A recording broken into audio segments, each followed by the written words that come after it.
Hello, everybody. I'm Betty Grady. Welcome to Rejoice with Betty Grady show.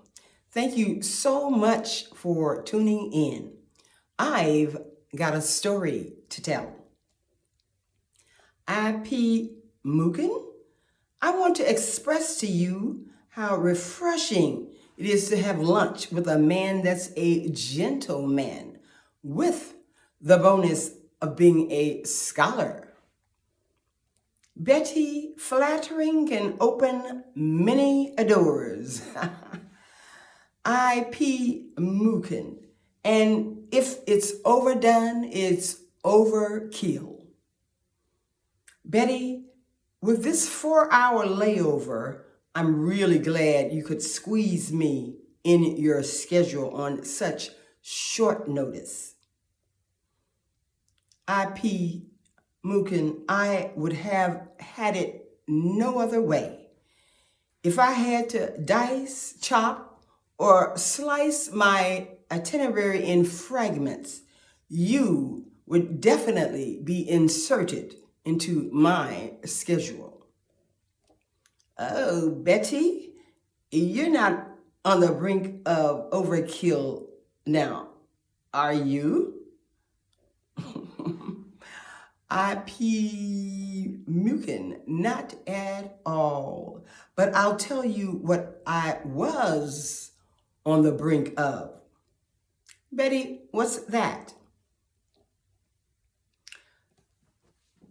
IP Mukin, earlier when you mentioned the word experience, my mind flashed back to an invitation by a former coworker who had invited me to go to lunch with him. He said it would be an eye-opening experience. Well, little sweet and innocent me thought it was going to be great food and with elegant ambience, the whole 9 yards of class. Betty, don't tell me it was a hole-in-the-wall restaurant. IP Mookin. That would have been a far greater enjoyment for me. That rascal took me up to a nice penthouse restaurant, which was a very nice restaurant, but the experience he was talking about was horrible. It turned out we had a view of a place called Rooftop Rendezvous, rated R. It was a place where all kinds of semi-nudity and vulgar actions were openly on show. I was so insulted. You know me. I demanded that my co-worker have management to seat me with my back to that mess. Needless to say, I never went to lunch with him again. Betty, experiences in life will show, plus teach us a thing or two, won't it? IP Mookin, and you know it. I was reading an article online the other day. It had nothing but bad news. I could have, I would have, I should have stopped reading it. But of course, curiosity got the best of me. So guess what? Betty, the cat of curiosity, kept on reading. Right. IP Mookin, I kept on reading. And I will say this. I'd rather read the news than listen to it. That way I can be selective in what I absorb in my spirit. Hey, Betty, I never thought about that. It makes a whole lot of sense. I think I'll try that avenue sometime. I need to spice up my life with a little bit anyway. Okay, IP Mukin, but at least you're not talking about spicing your life up by splashing on Old Spice cologne. Back in the day, everybody was wearing it. It had a powwow kick to it. Karate didn't have a thing on Old Spice. It's a wonder tree leaves didn't start smelling like it. Now, Betty, you ought to quit. Stop it. You're making my side hurt. Woo. IP Mookin. Well, you started it, so you know I gotta finish it. Laughter is some kind of good for us, like bad tasting strong medicine that works. Betty, speaking of medicine, I've been fighting off a cold. I don't need a cold clogging up nothing. You got any remedies up your sleeve for this wannabe cold? IP Mookin, you know the queen of Googling sure got a remedy. This doctor I met years ago told me about black seed oil. It's now a staple in our medicine cabinet. I have recommended it to so many people. I've even got skeptics to be not like Brother Doubting Thomas. You know, he was the disciple of Jesus, who didn't believe when the others told him that Jesus had risen from death, just like Jesus foretold. Betty, as they say in the church world, I feel a preach coming on. And I know you're not even a preacher. IP Mukin. Now you're really funny. And I'm going to just leave that alone. Seriously though, get you some black seed oil ASAP as soon as possible. But don't forget to check with your doctor first. It'll really, fortify your immune system. You can thank me later. Now, step back. Step back. I don't have time to be sick. And as I was saying the other day, I was reading a long article online about a village near Timbuktu somewhere. A journalist had interviewed a retired military veteran. This guy had traveled all over the world. So when he retired, he chose to live, let's call it Timbuktu. Betty, you can make up some kind of names when telling a story. I've heard you say names like Shawuka, Nampunga, Zara Lava. You need to create your own dictionary. Get some money behind those skills, girl.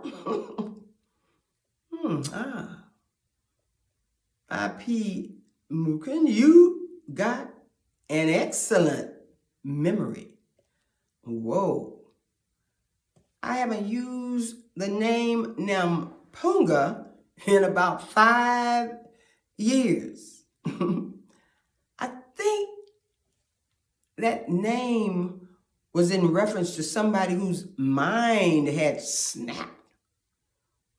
Now don't go asking me to recall that story. Though you and I both know that the memory of the righteous is blessed. I.P. Mookin, you're quite loaded with positive influence. I don't know if you even know the value of your words. Like just now, you mentioned me creating my own dictionary. I love that random thought idea. Yeah, I do. I gotta give that some thought-tionary. I laugh with you on that one. Betty, make that money, honey. People say money makes the world go round. I say it makes people frown, clown, throw down, and go down. What do you say? Well, I.P. Mookin, the world has railroad cargoes full of books and more books and more books and more books and more books and more books talking about money. M-O-N-E-Y.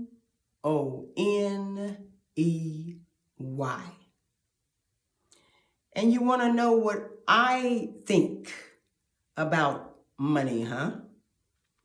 Well, this is what yours truly, the cut up for Jesus, BDG, have to say. I do not think, but I know that the love of money is the root of all evil. And that's straight from God, straight from the Bible, straight from the good book, straight from heaven, and not straight from the horse's mouth.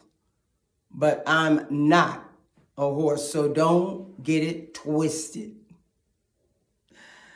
Well, Betty, I hear you loud and clear. There was a wonderful preacher back in my grandparents' day. I heard he was a preacher that strictly taught and preached nothing but holiness. He'd let his congregation know it was holiness or hell on God's almighty dirt. They say he wanted people to hear the truth. I love it. That's what this world needs more of. And Miss Betty, I love what you just said about money. It may not tickle some people's ears, but it sure tickled mine. And I'm gonna watch myself. I.P. Mookin, we all had better watch ourselves.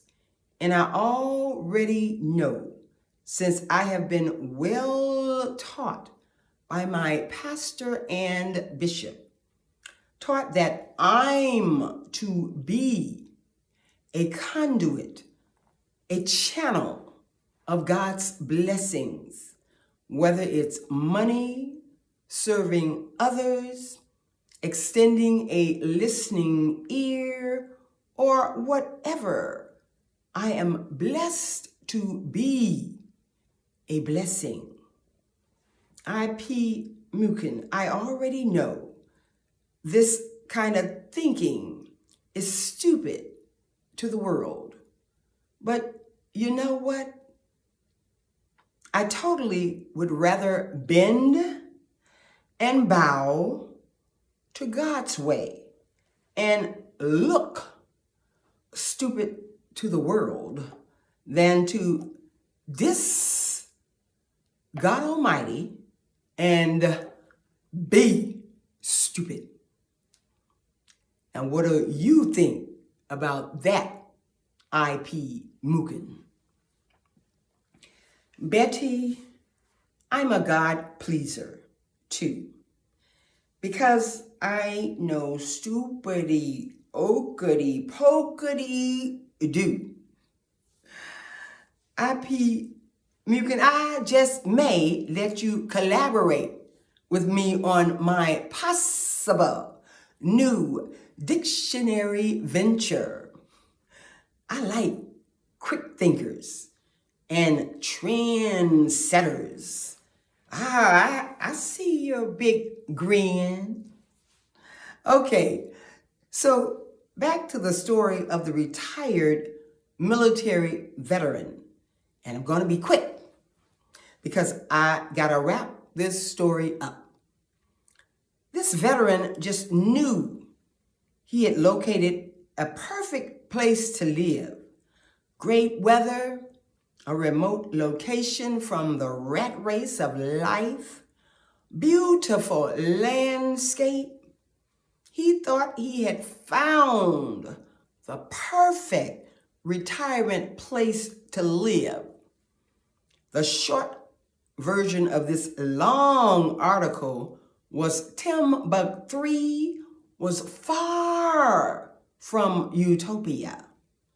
In fact, it was the extreme opposite. It was so much wickedness going on. It was a crying shame. It was like the entire village plotted 24/7 to see who could outdo the other with greater immorality. He stated the faces of the population throughout was marked with spookiness and wretchedness. And this was seen taking place from the highest to the lowest human beings in rank in Timbuk3. What this veteran said he saw grieved his spirit so much so that he was sorry he had moved there. He said he had been a church goer as a child, but had strayed away from church. But when he saw a vision of a deluge of not water, but fire that was sweeping upon Timbuk3, he told the journalist he repented to God faster than a 747 jet for his own sins and hot-tailed it out from there quicker than a cat can blink its eyes. He said he looked up to the sky and couldn't believe what he saw. There up in the sky, staring at him, was this huge cloud looking like a face of a very angry and very sad and very grieved looking person's face. All these emotions rolled up in one facial expression. Wow. Wow. Wow. It was so visible, as clear as day. It had to be the very sentiments of God's expression upon Timbuk3. The veteran said his mind took him right back to the Bible during the time of Noah and the big flood. Now here's the clincher. Timbuk3 was indeed totally devastated, destroyed by fire. And the ravage of the fire came the very next day after the veteran hightailed it out of there. I.P. Mukin, that article was so spellbinding that I had to go back and reread about the Bible story of Noah and the big flood in the book of Genesis. Whoa, Betty, that story is riveting. I can see why you were so drawn into the article. Wow. Yeah, I.P. Mukin, what I know is God sure is merciful. I'm sure God gave warning signs after warning signs of his displeasure with the people's sinning. God gives us lots and lots of his gracious mercy. I ask God daily to forgive me for any sin or shortcoming.